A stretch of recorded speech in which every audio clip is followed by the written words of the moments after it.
رب اشرح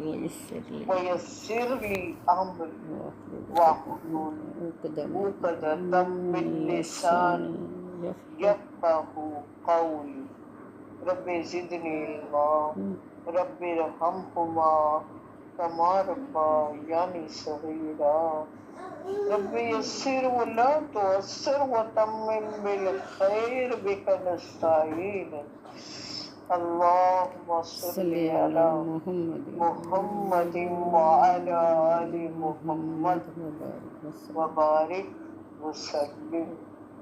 الحمدللہ 10واں پارہ چل رہا ہے اور سورہ توبہ چل رہی ہے. ہم بھی منتظر ہیں. 8 آیت ہم لے کے جا رہے ہیں سورہ توبہ کی. پارہ نمبر 10 ہے. یا ایھا الذین آمنوا، اے صاحب ایمان لوگو، ما لکم، کیا ہو گیا ہے تم کو، اذا جب قیل لکم انفروا، تم سے کہا جاتا ہے کہ نکلو، فی سبیل اللہ، اللہ کی راہ میں، ثاقلتم، دھس جاتے ہو. یہ نیا لفظ ہے آپ کے لیے. الارض، زمین، یعنی کہ آپ کو جب جہاد کی غرض سے، ذہن میں یاد رہے بات ہو رہی ہے غزوہ تبوک کی، اور تبوک کے لیے آپ کو یاد ہے کہ عام حکم تھا جہاد کا. کیوں تھا؟ کہ کیسر روم ہرکل اس جنگ کے لیے پہلے سے 1,00,000 لوگ لے کر نکلا ہوا تھا،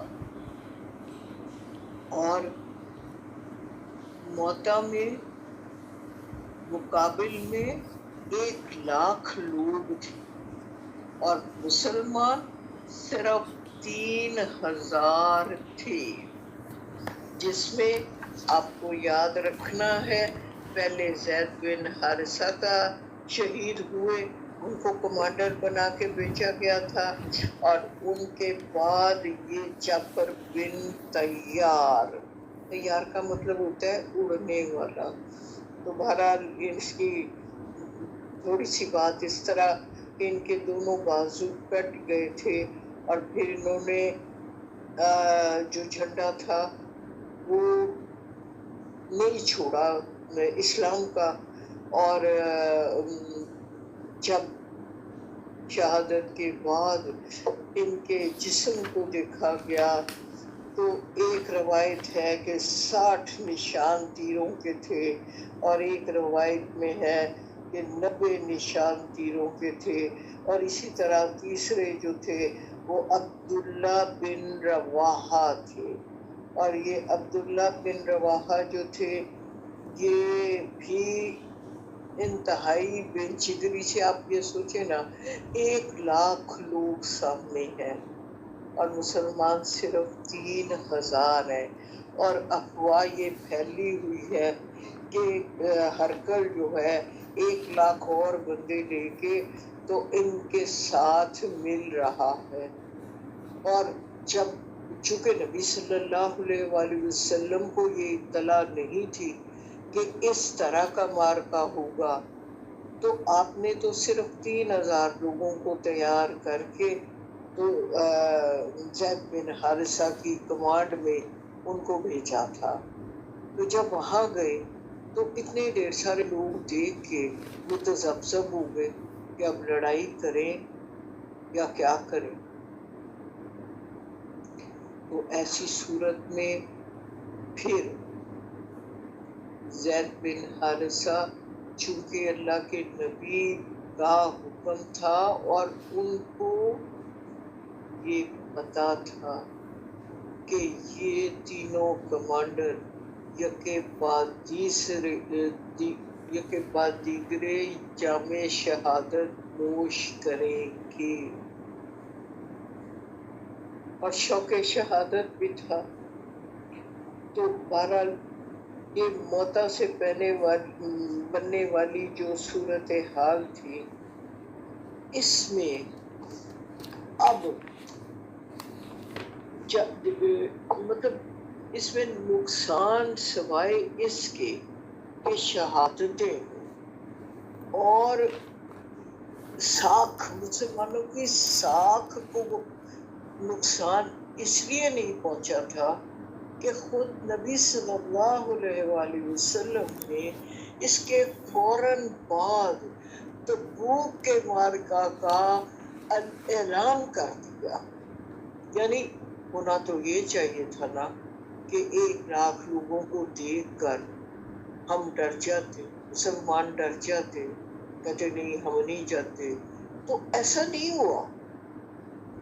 مسلمانوں میں عام اعلان کر دیا گیا کہ تم سارے نکلو، باہر نکلو. جب یہ کہا گیا تو کیا ہوا؟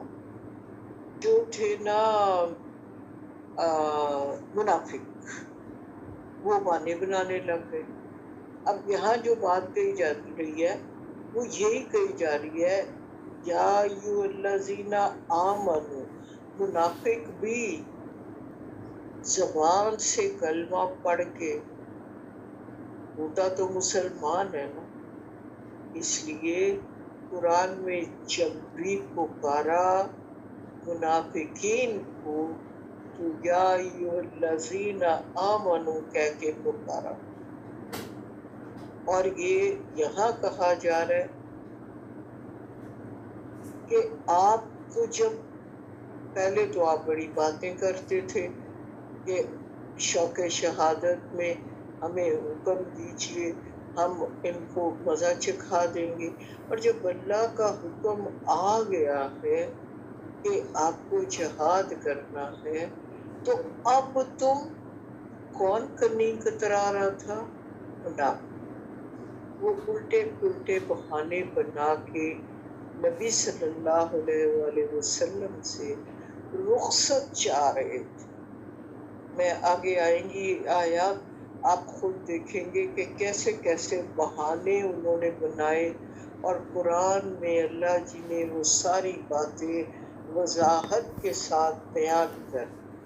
یہاں اللہ جی کہہ رہے ہیں کہ جب تمہیں حکم، اب اس سے پہلے یاد رکھنی بات نہیں، کبھی بھی اس طرح کا جہاد کا حکم نہیں آیا جس طرح کا غزوہ تبوک کے لیے آیا، کیونکہ مسلمانوں کا نقصان ہو چکا تھا. اب اگر مسلمان چپ کر کے بیٹھ جاتے تو دشمن پر یہ بات آ رہی تھی کہ ڈر گئے. تو مسلمان نہیں ڈرے. مسلمانوں نے کہا اچھا ہم تمہارے ساتھ دین کے غلبے کے لیے، اسلام کے غلبے کے لیے جہاد کریں گے. آرادائی تم راضی ہو گئے ہو کیا؟ الف پہلے ہے نا فعل کے ساتھ، تو یہ کیا بن گیا؟ آرادائی کیا تم راضی ہو گئے بالحیات دنیا، اس دنیاوی حیات پر، من الآخرہ، آخرت کے مقابلے. یعنی تم نے دنیا کی زندگی کو قبول کر لیا ہے اور آخرت کو ٹھکرا دیا ہے. ایک متجسسانہ سوال کہ اے ایمان کے دعوے دارو، آخرت، لیکن یعنی اگر تم اللہ کی راہ میں جنگ کے لیے نکلنے کو تیار نہیں ہو تو اس کا مطلب یہ ہے کہ تم آخرت ہاتھ سے چھوڑ کر دنیا کے خریدار بن رہے. اور اللہ جی نے کیا کہا تھا سورہ بقرہ میں، ہمارا بے حق تجارتوں میں، ان کو یہ تجارت کوئی فائدہ نہ دے گی.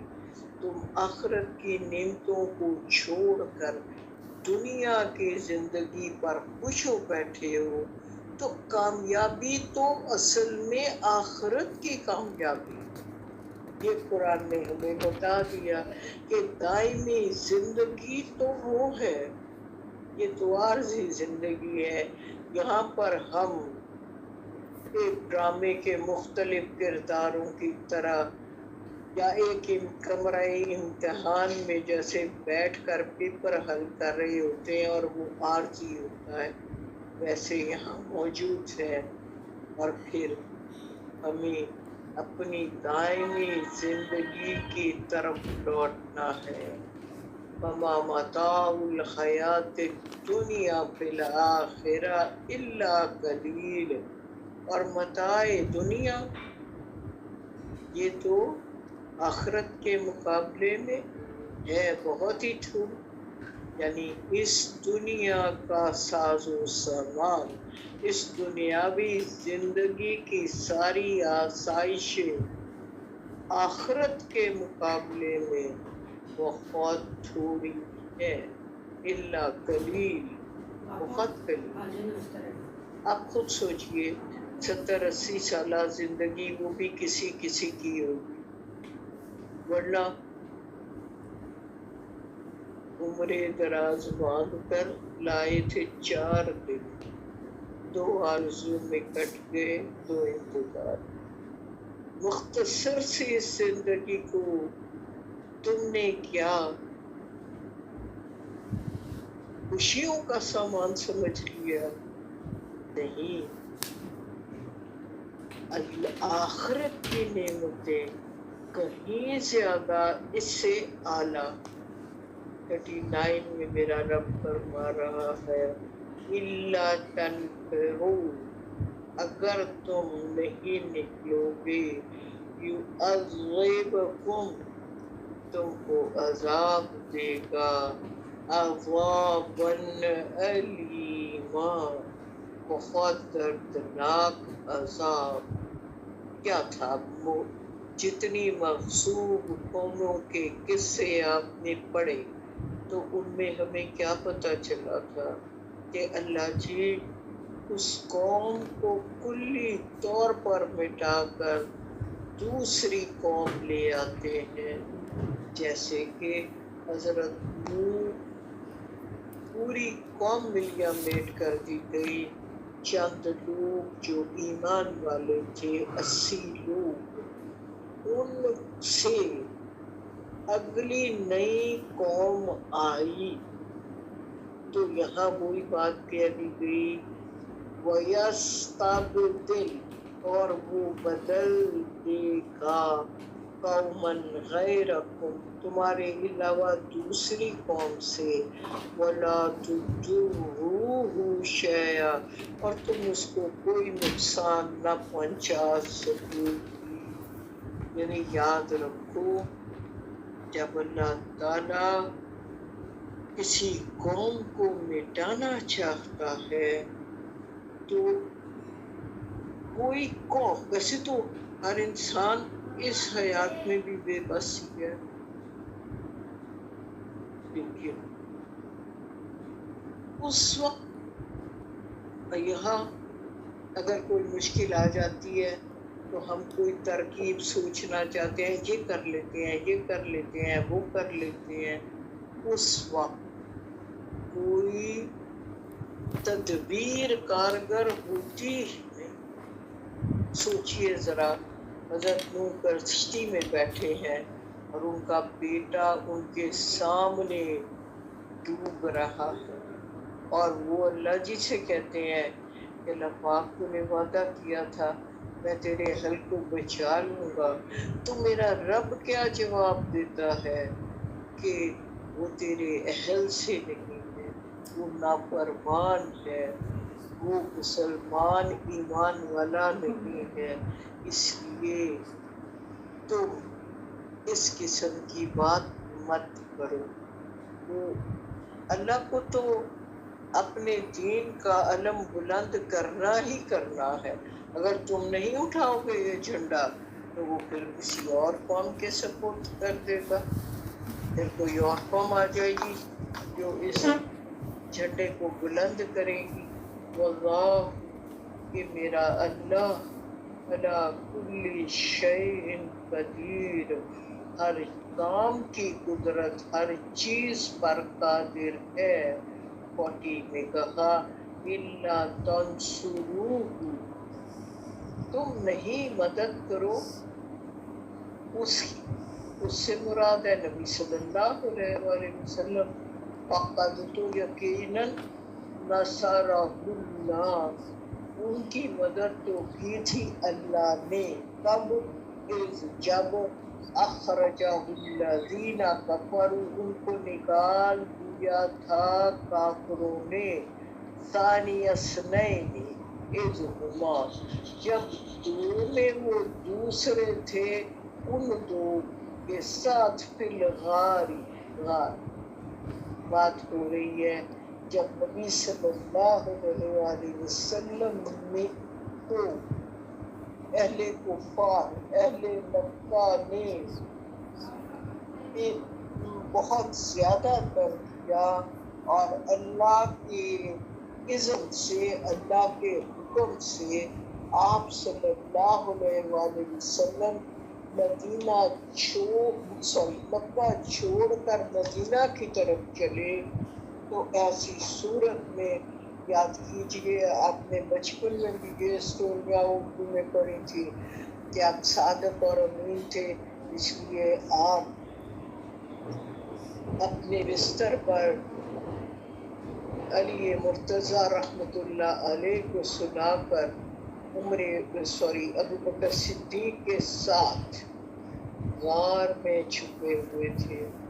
باہر کفار مکہ جو تھے ان کو پتہ چل رہا تھا، یعنی اندر سے غار سے ابو بکر صدیق باہر کافروں کو چلتا پھرتا دیکھ رہے ہیں، اور نبی صلی اللہ علیہ وآلہ وسلم سے فرماتے ہیں کہ دیکھو یہ تو ہم تک پہنچ ہی رہے ہیں، اب کیا ہوگا؟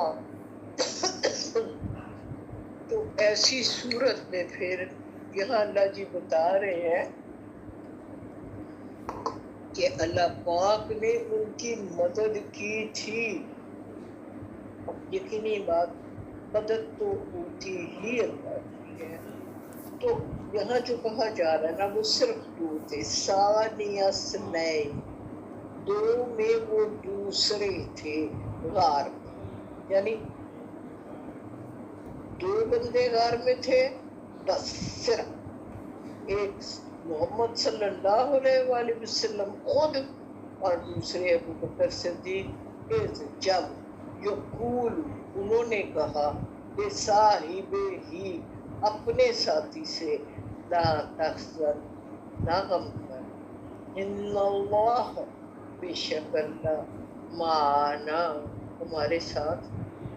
یاد کیجئے جب ابو بکر صدیق رضی اللہ تعالی عنہ گھبرا گئے، پریشان ہو گئے کہ یا رسول اللہ صلی اللہ علیہ وآلہ وسلم، یہ تو بس پہنچا ہی چاہتے ہیں ہم تک، تو اللہ کے حبیب نے ان سے کہا تھا آپ بالکل پریشان نہ ہو، غم نہ کیجیے، ہمارا رب ہمارے ساتھ ہے، آپ بالکل فکر مت کریں۔ وَأَنزَلَ اللَّهُ سَكِينَتَهُ، پھر اللہ نے نازل کی تھی سکینت علیہ، ان پر، وَأَيَّدَهُ، اور مدد کی تھی ان کی، بِجُنُودٍ، ایسے لشکروں سے، لم تروہا، نہیں تھے وہ جس کو دیکھتے، یعنی تم جس کو نہیں دیکھ رہے تھے، ایسے لشکروں سے۔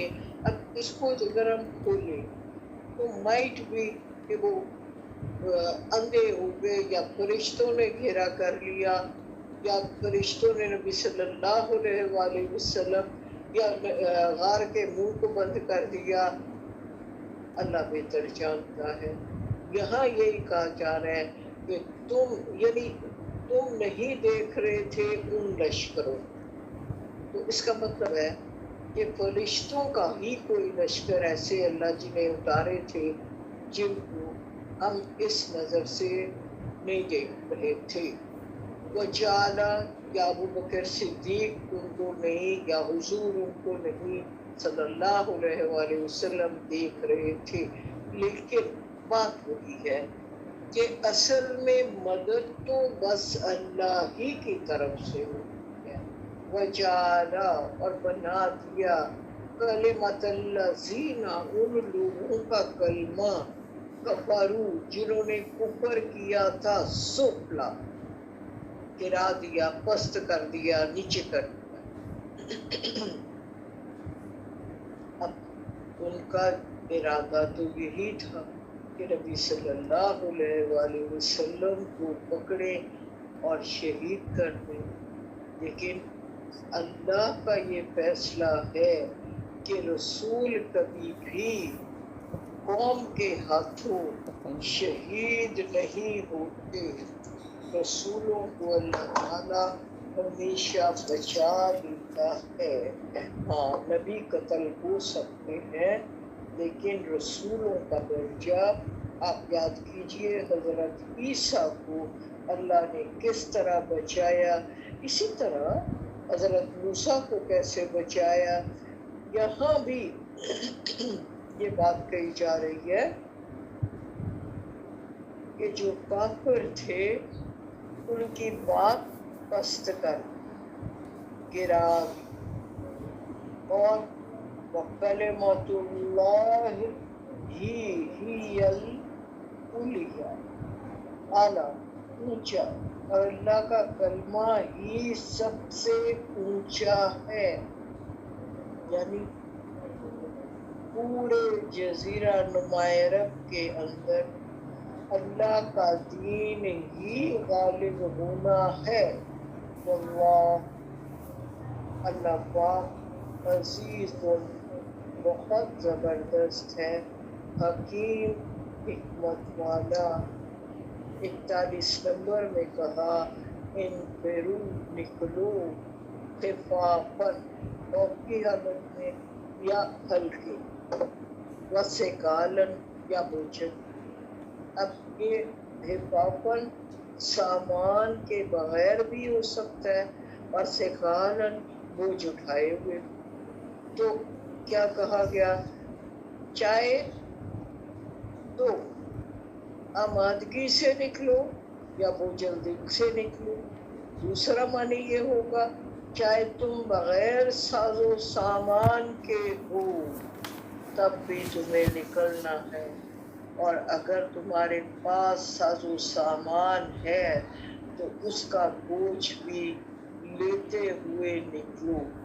اب چونکہ یہ عام جہاد کا حکم ہے، 300 سے 350 کلومیٹر دور تک جانا ہے، سخت گرمی کا موسم ہے، نفری بھی کم ہے، ساز و سامان بھی کم ہے، تو یہ جہاد کے لیے نفیریں عام ہو چکی ہے. لہٰذا اب اللہ کے راستے پر نکلنا فرض عین ہو چکا ہے. اس لیے ہر حال میں جو جہاد کے قابل ہے اس کو جہاد کے لیے نکلنا ہوگا. اگر مال ہے تو مال کے ساتھ بھی، اور اگر مال نہیں ہے تو بغیر مال بھی. وجاہدو ساتھ دوسرا حکم کیا ہے؟ جہاد کرو بِأَمْوَالِكُمْ اپنے مالوں سے، وَأَنفُسِكُمْ اور اپنی جانوں سے، فی سبیل اللہ اللہ کی راہ میں.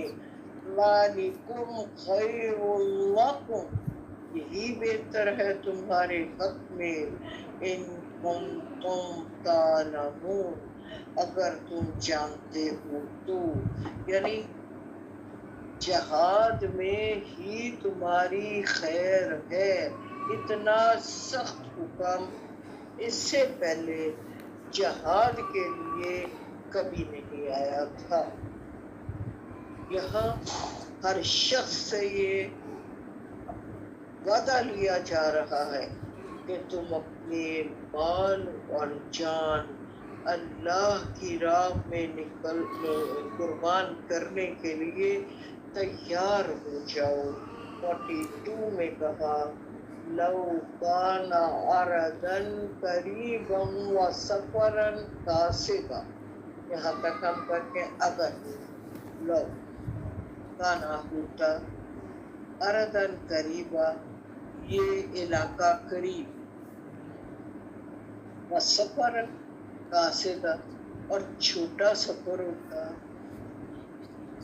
لَتَّبَعُوكَ ضرور لام تاکیدی ہے، پیروی کرتے آپ کی، لیکن بعدت دوری، علیہم الشقۃ مشقت بن گئی ہے ان لوگوں کے لیے۔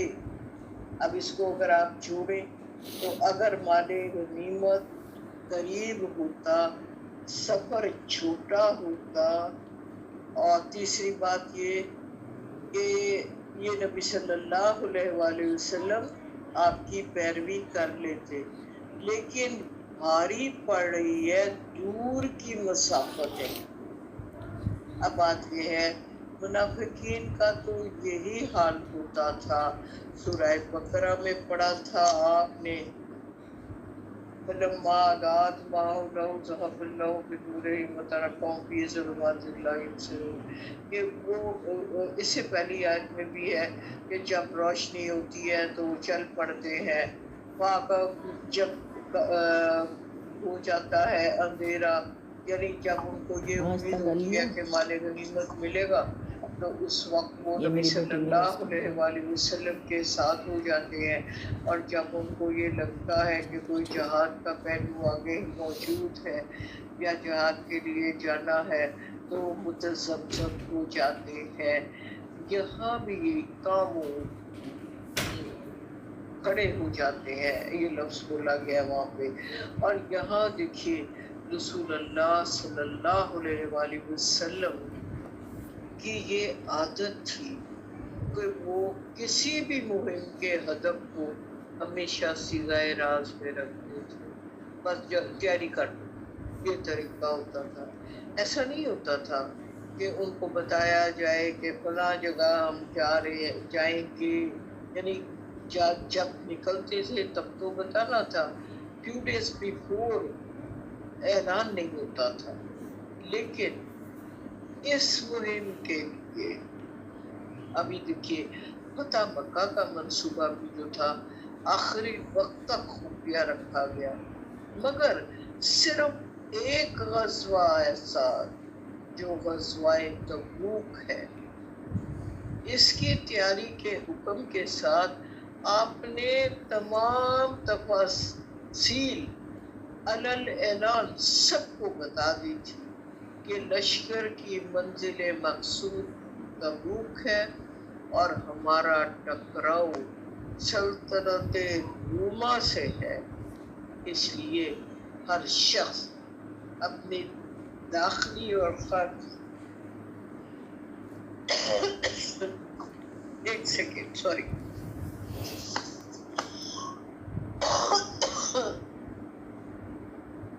دونوں پہلوؤں سے بیٹا یہ دروازہ بند کر دو، پہلے مکمل تیاری کر لے۔ آپ کو بھی پتا ہے کہ اللہ کا حکم یہی ہے کہ جب تم جہاد کے لیے نکلو تو اپنے تمام وسائل اکٹھے کر کے پھر نکلو۔ تو ہو کیا رہا تھا، جتنے منافق تھے نا وہ بہانے بنا کے نا تو نبی صلی اللہ علیہ وآلہ وسلم سے رخصت لے رہے۔ آگے آیت جو آ رہی ہے وہ اسی طرح کی آ رہی ہے،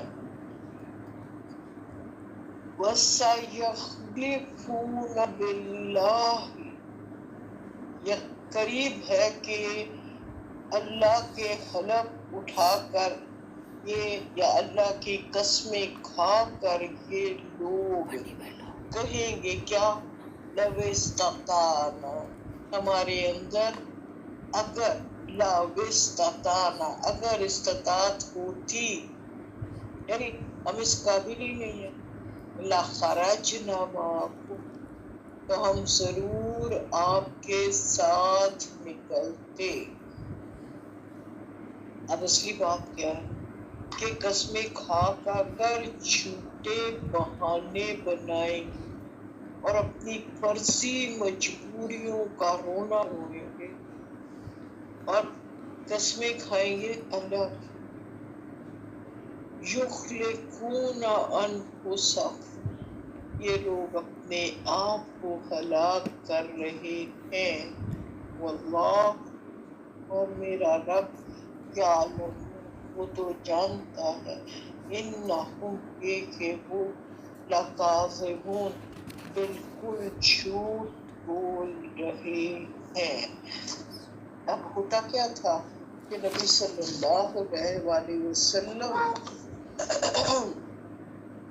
سے جھوٹے بہانے بنا بنا کے تو رخصت لے رہے تھے، کیونکہ دور کا سفر ہے اور بڑی طاقت کے ساتھ سامنا ہے، تو ابھی موتا کے نقصانات ان کے ذہن میں ہیں، تو وہ ایسے ماحول سے کرنی کترا رہے کہ ہمیں نہ جانا پڑے اور جھوٹے بانے بنا رہے۔ اب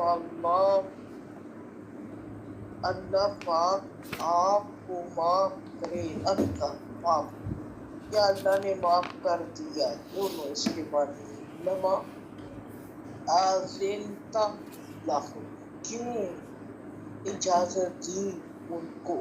اب لوگ جب بھی اس طرح کے آپ سے قسمیں کھا کھا کے، جب بھی کوئی منافق آپ کے پاس آیا تو وہ آپ کو پتا ہوتا تھا کہ یہ بہانے بنا رہے ہیں اور غلط بنا رہے ہیں، اس کے باوجود آپ اپنی نرم مزاجی کی وجہ سے اس کو اجازت دے دیتے تھے، تو گویا اس کو ایک سند مل گئی کہ میں نے تو حضور سے رخصت لے لی ہے، حالانکہ جہاد کے لیے نکلنے کا ارادہ تو اس کا تھا ہی نہیں، مگر اجازت مل جانے سے اس کی منافقت کا پردہ چاک نہیں ہوا نا۔ تو یہاں جو بات اللہ جی نے کہی ہے آگے آپ کو ظاہر ہو جائے گی، اس کا مقصد یہی ہے کہ اگر آپ ان کو اجازت نہ دیتے نا تو پھر آپ پر یہ ظاہر ہو جاتا اور لوگوں پر بھی ظاہر ہو جاتا کہ کون کون منافق ہے اور اپنی مجبوریوں کا بہانہ بنا کر آپ سے رخصت لینے آیا، یہاں تک کہ یتبین لکا، اللہ واضح کر دیتا، کھول دیتا اس کو، الذین صدقوا، وہ جو سچے تھے، وتعلم الکاذبین، اور آپ جان لیتے کہ جھوٹے کون ہیں۔ حالانکہ نبی صلی اللہ علیہ وآلہ وسلم یہ جانتے تھے کہ یہ جھوٹ بول رہے ہیں، کیونکہ آگے قرآن میں بتاتا ہے کہ وہ جو پکے مومن ہوتے ہیں نا، وہ جہاد سے ڈرتے نہیں ہیں، ان کا تو مقصد ہی ہوتا ہے شوق شہادت، اللہ کی راہ میں جان قربان کر، تاکہ وہ ڈائریکٹ سیدھا جنت کی نعمتوں کا حقدار بنے۔ 44 میں کیا کہا، لا یستاذنک الذین، نہیں اجازت طلب کرتے، الذین، وہ لوگ، یؤمنون، جو ایمان والے ہیں، باللہ، اللہ پر رکھتے ہیں، اور بالیوم الاخر، اور روز آخرت پر، ان یجاہدوا، کہ وہ جہاد کریں، بے اموالہم، اپنے مالوں سے، وانفسہم، اور اپنی جانوں سے، یعنی